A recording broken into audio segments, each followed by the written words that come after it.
लोक, जनता से लोकतंत्र तक। गया विष्णुपद स्थित विष्णु ब्यूलकॉन प्राइवेट लिमिटेड में इनकम टैक्स के कुछ ऑफिसर सर्वे करने आए, पर कुछ भी हाथ ना लगा तो जरूरी कागजातों को नष्ट किया। ये घटना 2 दिन पहले की है, जब रवि चौरसिया अपने ऑफिस से बाहर गए हुए थे। इनकम टैक्स ऑफिसर ने रवि चौरसिया के घर पर 20 बच्चों के साथ दुर्व्यवहार किया। कहा बालिग होते तो गिरफ्तार कर लिए जाते। गया से सौरभ शर्मा की रिपोर्ट। मैं Shri Vishnu Buildcon private limited का मैनेजिंग डायरेक्टर 2007 से मैं गया में कंपनी चला रहा हूँ। अब मैं एक प्रतिष्ठित व्यक्ति हूँ। मेरे साथ कुछ इनकम टैक्स के ऑफिसर लोग अन्याय किए, जिसके खिलाफ मैं कुछ बोलना चाहता हूँ। मैं रांची गया हुआ था अपने काम से। 2 दिन पहले कुछ इनकम टैक्स के पटना, मुजफ्फरपुर, गया और धनबाद के लोग गया हैं।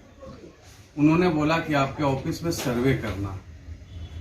मेरे स्टाफ से नवीन कुमार और शमशेर आलम, उन लोग का सर वेलकम, अंदर आइए, आप सर्वे कर रहे। सर्वे के क्रम में उन लोगों को किसी भी चीज़ का हाथ नहीं लगा। हमारा सिर्फ पेपर बोला नहीं कुछ मिला है तो हम तोड़ेंगे वो फोड़ेंगे। मेरा जितने भी कागज है ओरिजिनल वो ले गए और बाकी फाड़ दिए, और फाड़ के ऑफिस को इस तरह से गंदा किए, इस तरह से बिहेव किए जैसे लग रहा मैं पाकिस्तान का कोई आतंकवादी हूँ, जो यहाँ मैं टेररिस्ट हूँ, जो मेरा ऑफिस में आके मैं पकड़ लिया हमको, नहीं तो उसको बुलाओ, नहीं तो तुम्हारे बच्चे को ले जाएंगे।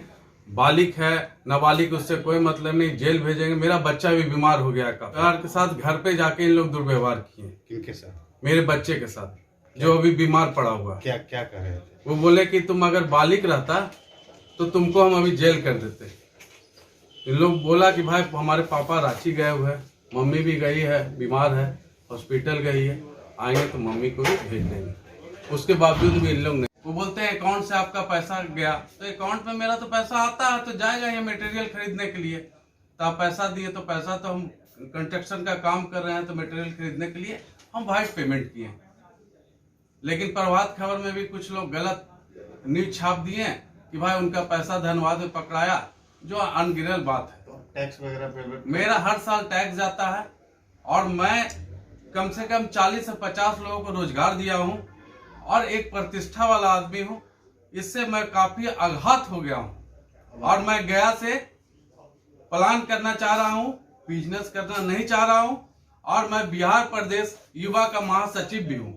लेकिन राजनीतिक दृष्टि से बीजेपी वाले कुछ लोग हमारे साथ इस तरह का काम करवाए हैं। अभी किस पार्टी में आप? अभी मैं बिहार प्रदेश युवा महासचिव हूँ, जदयू का।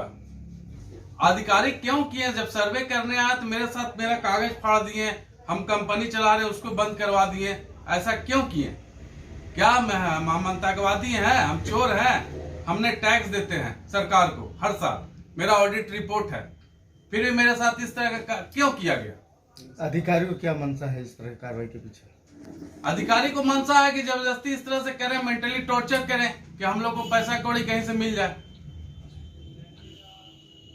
और ऐसे लोग जिन्होंने बेकार की खबर छापी है, ऐसे लोग जिन्होंने कुछ ऐसी चीजें करी है जो हमारे परिवार की प्रतिष्ठा के ऊपर आता है, तो हम इन सब पे मानहानि का दावा करेंगे। खास करके प्रभात खबर ने जो अपनी खबर फैलाई है और बिना जानकारी लिए हुए खबर दी है, जबकि चाचा जी को और हमारे परिवार को सब लोग बड़े अच्छी तरीके से जानते हैं, उनके ऊपर हम जरूर से मानहानि का दावा करेंगे।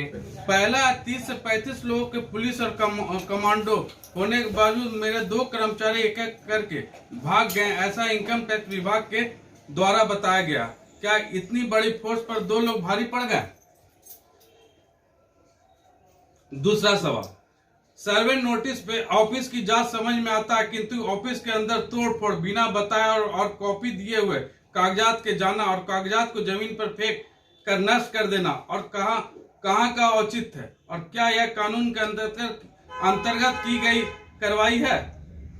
तीसरा सवाल, मीडिया बंधु खासकर भारत पर प्रभात खबर ने मेरे बारे में कई अनगढ़ बातें लिखी जिसका कोई आधार नहीं है। मुझे यह बताएं कि मीडिया को ऐसी गलत सूचना किसने दी? बिना मेरे अनुमति के मेरे ऑफिस के अंदर की तस्वीर कैसे लीक हुई? और रुपए मिलने की गलत जानकारी कहां से